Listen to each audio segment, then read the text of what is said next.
Hello and Assalamu alaikum. Welcome to my channel doctor AR Nasir in UK. आज की इस video में मैं आपके साथ एक बहुत इंपॉर्टेंट टॉपिक शेयर करने जा रहा हूं जिसका बहुत सारे लोग तस्करा कर रहे हैं और जिसकी वजह से बहुत सारे लोग परेशान भी हो रहे हैं। और वो टॉपिक रिलेट करता है with the delay in visa applications for UK. तो अगर आपने भी यूके आने के लिए वीजा अप्लाई किया है और आपकी एप्लीकेशन में डिले आ रहा है तो ये वीडियो आपके लिए है। और मैं इस वीडियो में डिस्कस करूंगा कि वो कौन से रीजंस हैं जिसकी वजह से आपकी वीजा एप्लीकेशन डिले हो रही है। सो चलते हैं और जानते हैं तमाम डिटेल्स इस वीडियो में। So let's start the video.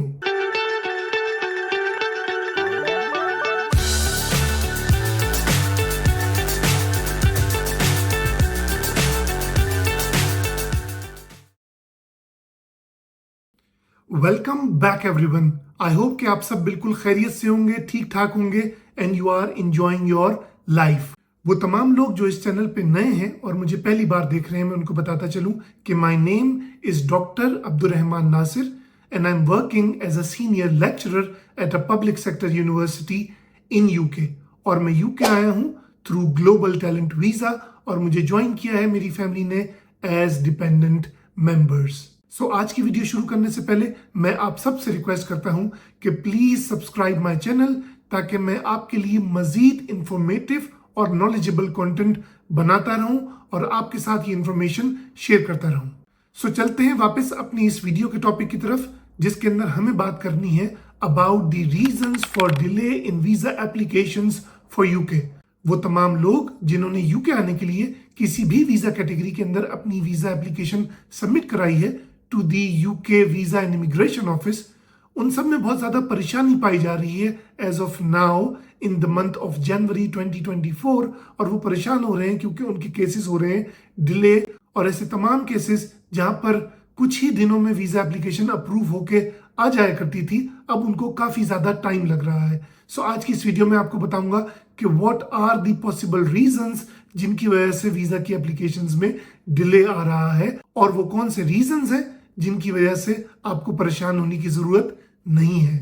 तो सबसे पहले डिस्कस करते हैं सबसे पहला रीजन जो कि डिले का रीजन हो सकता है। और जो सबसे पहला रीजन है वो है जी क्रिसमस हॉलीडेज।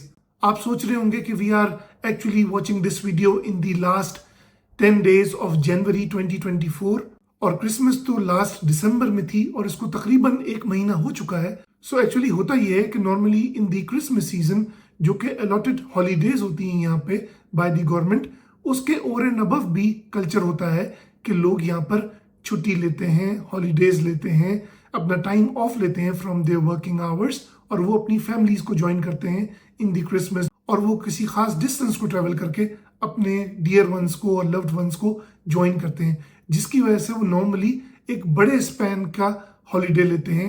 ऐसा हरगिज नहीं होता कि इस दरमियान जितने भी जो ऑफिसेज हैं वो नॉन फंक्शनल हो जाएं, बट एक्चुअली होता यह है कि जो प्रोडक्टिविटी का एस्पेक्ट है वो थोड़ा सा अफेक्ट हो जाता है। और इस वजह से वीजा एप्लीकेशंस की डोमेन में भी देखा जाता है कि एक बैकलॉग जमा हो जाता है और उस बैकलॉग को पूरा करने में थोड़ा सा वक्त दरकार होता है।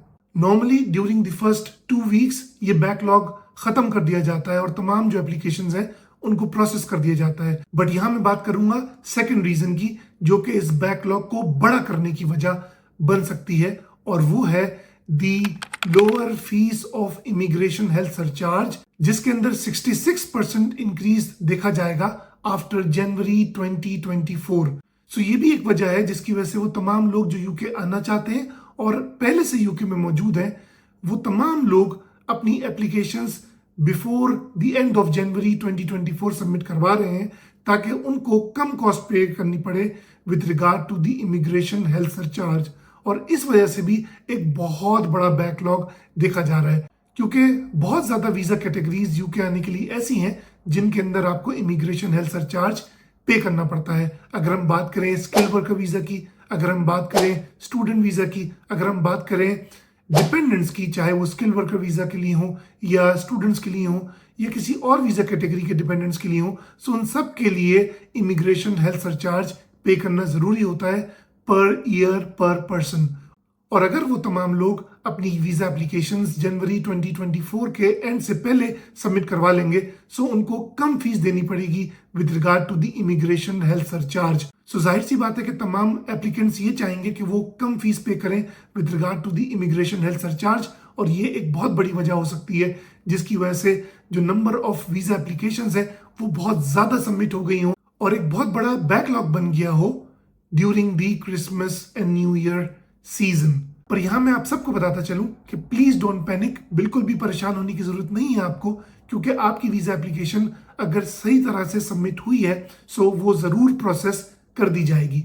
यहां पर मैं बात करता चलूं about the reasons of delay in visa applications which are other than those जो कि मैंने अभी तक डिस्कस किए हैं, और उनमें एक बड़ा रीजन जो देखा जाता है वो है जी इनकम्प्लीट एप्लीकेशन। कभी कभी वीजा एप्लीकेशन के अंदर ऐसा होता है कि कोई भी एविडेंस जो कि रिक्वायर होता है आपकी वीजा एप्लीकेशन को प्रोसेस करने के लिए, कभी कभी उनमें से कोई एविडेंस कंप्लीट नहीं सबमिट हुआ होता और वीजा ऑफिसर उसके रिगार्डिंग आपको एक ईमेल करता है on your provided email address. कभी कभी वो जो ईमेल्स हैं from the UK visa and immigration office वो लैंड कर जाती हैं आपके स्पैम फोल्डर में। सो मैं आप सबसे रिक्वेस्ट करूंगा कि प्लीज अभी से जाके अपने स्पैम फोल्डर्स को जरूर देखिए कि कहीं वहां पर कोई आपकी वीजा एप्लीकेशन से रिलेटेड कोई ईमेल तो नहीं आई हुई जिसका आपने अभी तक जवाब ना दिया हो। आप अपने जंक फोल्डर में भी जरूर देखिए कि कहीं वहां कोई ऐसी क्यूरी तो मौजूद नहीं है जिसका आपको जवाब देना हो और जिसकी वजह से आपकी वीजा एप्लीकेशन में डिले आ रहा हो। सो यही वजह है जिसकी वजह से अक्सर देखा जाता है कि due to miscommunication in email correspondence कभी कभी वीजा एप्लीकेशन में डिले आ जाता है। So please look at your provided email address और आप उसके जंक और स्पैम फोल्डर में जाकर जरूर ईमेल चेक करें कि कहीं पे वीजा जो ऑफिसर है उसने कोई क्यूरी करके आपसे कोई मजीद डिटेल्स या कोई डॉक्यूमेंट्री एविडेंस मांगा तो नहीं है। और ये भी जानना जरूरी है कि वो ये रिक्वायरमेंट किस तरह से पूरी करने का आपको कह रहे हैं। अक्सर देखा जाता है कि लोग उस ईमेल एड्रेस का जवाब दे देते हैं या रिप्लाई में चले जाते हैं जो कि सिर्फ और सिर्फ ऑटोमेटेड ईमेल के थ्रू जनरेट होता है और जिसके ऊपर आपको ईमेल्स नहीं करनी होती, बट वो अपनी ईमेल्स में प्रोवाइड करते हैं आपको एड्रेस या कॉरेस्पॉन्डेंस रूट जिसके जरिए आपको कॉरेस्पॉन्डेंस आगे बढ़ानी होती है। सो इस जगह पर भी अक्सर लोगों से गलतियां हो जाती हैं। So please do look at your particular correspondence कि आपसे कोई गलती या मिसकम्युनिकेशन तो नहीं हुई with regard to your visa application. अब बात कर लेते हैं about the delay in visa applications of the skilled workers जो कि सर्टिफिकेट ऑफ स्पॉन्सरशिप के थ्रू जो वीजा को अप्लाई कर रहे थे for coming to UK for their employment. So उन तमाम लोगों के लिए मैं बताता चलूं कि यहाँ पर एक पूरा प्रोसेस है जिसके जरिए जो जितने भी लाइसेंस्ड स्पॉन्सर्स हैं वो एम्प्लॉयमेंट ऑफर कर सकते हैं टू दी जॉब होल्डर। और जब भी कोई लाइसेंस्ड एम्प्लॉयर या लाइसेंस्ड स्पॉन्सर किसी भी प्रोस्पेक्टिव एप्लीकेंट को जॉब ऑफर करता है तो उसके बाद उसको प्रोसेस करना होता है एक सर्टिफिकेट ऑफ स्पॉन्सरशिप। और इसके अंदर होता यह है कि जो भी लाइसेंस्ड स्पॉन्सर है वो UK visa and immigration office के थ्रू प्रोसेस करता है certificate of sponsorship through a standard management process, और इस मैनेजमेंट प्रोसेस के through he certificate of sponsor process होता है।